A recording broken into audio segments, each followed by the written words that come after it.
Welcome students 11th class physics chapter number 1 हम पढ़ रहे हैं। आज का हमारा टॉपिक है 1.3 जिसमें हम स्टडी करेंगे अनसर्टेनिटी इन मेजरमेंट्स।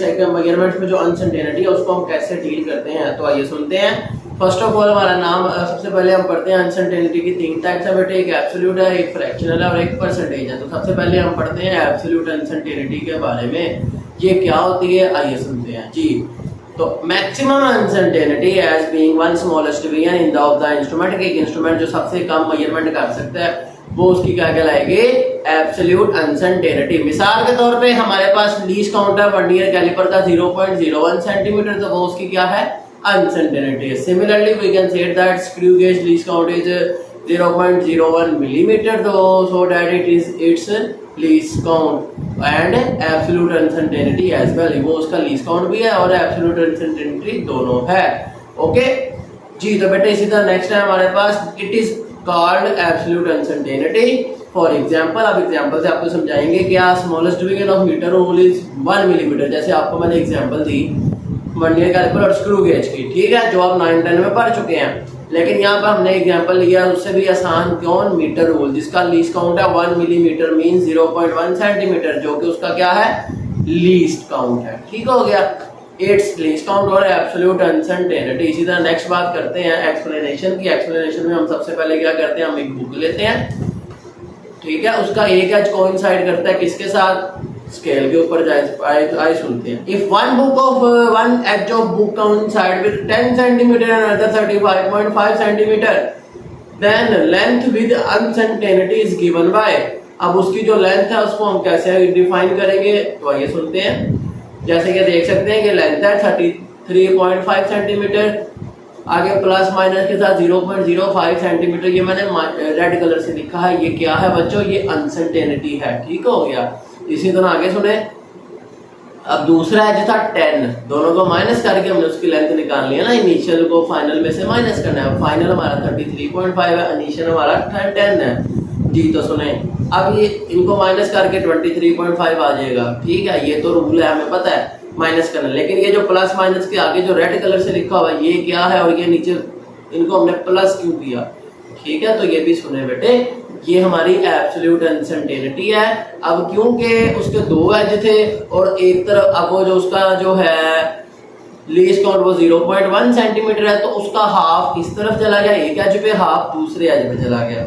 ठीक हो गया, तो इस तरह बन गया टोटल 0.1 सेंटीमीटर। उम्मीद है आपको बात समझ आ गई होगी। अब ये इनको प्लस क्यों किया, क्योंकि आप चाहे प्लस करो या ऐड या सब्ट्रैक्ट करो, किसको, दो वैल्यूज को, लेकिन उनका जो एब्सोल्यूट अनसर्टेनिटी है उसको हम हमेशा क्या करते हैं, ऐड करते हैं। दोबारा सुने, आप दो वैल्यूज को चाहे प्लस करें या माइनस करें, लेकिन उनका जो एब्सोल्यूट अनसर्टेनिटी है उसको हम क्या करते हैं, हमेशा प्लस करते हैं। ये हम अगला टॉपिक में पढ़ेंगे, ठीक है। हाँ जी, तो सुने, जब हमने 0.5 प्लस 0.05 को प्लस किया तो हमारा आंसर आ गया 0.1 सेंटीमीटर। तो हमारा फाइनल आंसर क्या है, 23.5, जो कि उनको माइनस करके आया, और 0.1 सेंटीमीटर जो उन दोनों को प्लस करके आया। ठीक है, हाँ जी। तो इसी तरह बेटे आगे बात करते हैं फ्रैक्शनल अनसर्टेनिटी। अब जैसे अभी मैंने आपको बताया, आप डायग्राम में देख रहे हैं कि हमने ये अभी फाइंड किया 0.1 सेंटीमीटर उसकी लेंथ है और लीस्ट काउंट है, और लेंथ कितनी आई, 23.5। अगर आप इन दोनों को डिवाइड कर दें, क्या मतलब, जो उसका एब्सोल्यूट अनसर्टेनिटी है वो कितनी है, 0.1 सेंटीमीटर, और जो उसकी हमने मेजर्ड वैल्यू ली है वो कितनी है, 23.5 सेंटीमीटर। अगर आप इन दोनों को डिवाइड करें 0.1 ओवर 23.5, तो इससे आप क्या मेजर कर सकते हैं, फ्रैक्शनल अनसर्टेनिटी। तो बेटे ये इसका फार्मूला है, fractional uncertainty is equal to absolute uncertainty divided by measured value. जो मैंने अभी आपको एग्जांपल से समझाया कि उसका कितनी एब्सोल्यूट अनसर्टेनिटी हमने फाइंड किया 0.1, और जो उसका हमने मेजर्ड वैल्यू कितनी आई है 23.5 सेंटीमीटर, दोनों को डिवाइड करेंगे हमारा क्या फाइंड हो जाएगा, फ्रैक्शनल अनसर्टेनिटी। इसी तरह बेटे ऑन द अदर हैंड अगर आप क्या करें, इसको मल्टीप्लाई 100 कर दें तो हमारा क्या फाइंड हो जाएगा, फ्रैक्शनल से परसेंटेज अनसर्टेनिटी जी। तो देखें ये आपकी स्क्रीन पे आ रहा है formula, percentage uncertainty is equal to absolute uncertainty divided by measured value multiply with 100। तो इस तरह बेटे हमने अनसर्टेनिटी को डिफाइन किया। आगे पढ़ते हैं अनसर्टेनिटी इन डिजिटल इंस्ट्रूमेंट्स। अब जो डिजिटल इंस्ट्रूमेंट्स हैं उनमें भी अनसर्टेनिटी होती है, अब उसको कैसे डील करते हैं आइए पढ़ते हैं जी।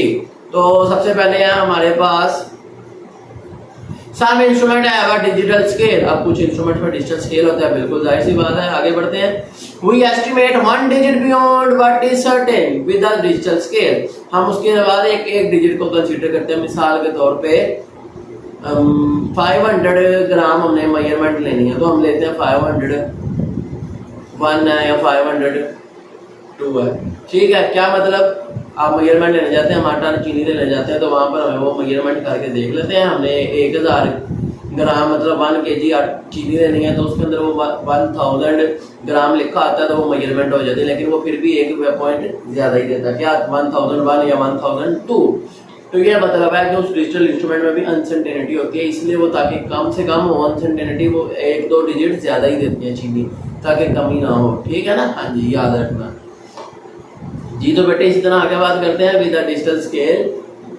This is reflected in some fluctuation of large digit, कि ऐसा होता है लार्ज डिजिट में फ्लक्चुएशन आती है। आप देखते हैं वो 1001 या 1002, इसमें वो फ्लक्चुएशन हो रही होती है 1 और 2 में। तो इसलिए वो क्या करते हैं, 1 पूरा 1000 नहीं रखते, क्योंकि फ्लक्चुएशन आएगी वो कम भी हो सकती है वैल्यू।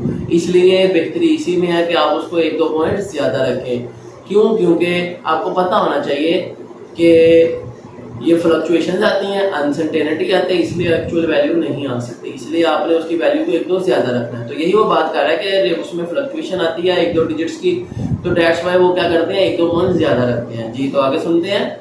अगर तो ऐसा हो, if the last digit is fluctuate 1 और 2, अगर उसमें 1 या 2 फ्लक्चुएशन आ रही है, जैसे 1001 और 1002 अभी मैंने आपको समझाया, तो इसमें आप कंसीडर कर लेते हैं 1001 को, ठीक है। 2 को आप कंसीडर नहीं करते, क्योंकि कम ही ठीक है, ज़्यादा नहीं हम कंसीडर करते, उसमें कमी हो सकती है। Write down the last digit को कंसीडर करेंगे जो कि 1 है, ठीक हो गया। इसी तरह आगे सुने। If fluctuation is more than 2 और सो इन द लार्ज, अगर लार्ज डिजिट में ज़्यादा फ्लक्चुएशन आ रही है, जैसे 1001 और 2, उसके अलावा 1005 भी आ रहा है, ये कुछ ज़्यादा फ्लक्चुएशन है, तो इस केस में क्या करेंगे, सुने। It means reading is being influenced by some factor such as air currents. अब यहाँ पर रेजिस्टेंस आ रही है, कुछ एयर करंट्स आ रहे हैं, कुछ अदर फैक्टर्स आ रहे हैं, कुछ अननोन कॉजेज आ रहे हैं, ठीक हो गया। तो इसलिए यहाँ पर हम क्या करेंगे, लार्ज फ्लक्चुएशंस में मीन, इसका मतलब ये है कि जो डिस्प्ले है डिजिट है इज नॉट रियली सिग्निफिकेंट, वो सिग्निफिकेंट डिजिट नहीं है, ठीक हो गया। बात समझ आ गई? हाँ जी। तो आगे सुने, उम्मीद है आपको बात समझ आ गई होगी। ये भी एक शॉर्ट क्वेश्चन है डिजिटल इंस्ट्रूमेंट्स वाला भी, और इसी तरह हमने जो बड़ा अनसर्टेनिटी के बारे में, ये आपको शॉर्ट क्वेश्चन आ सकता है, आपको पता होना चाहिए, एमसीक्यूज पूछे जा सकते हैं, फार्मूले पूछे जा सकते हैं। तो अगर आपको कोई क्वेश्चन हो आप कमेंट सेक्शन में पूछ सकते हैं। मिलते हैं आपसे नेक्स्ट वीडियो में। सी यू देन, अल्लाह हाफिज़।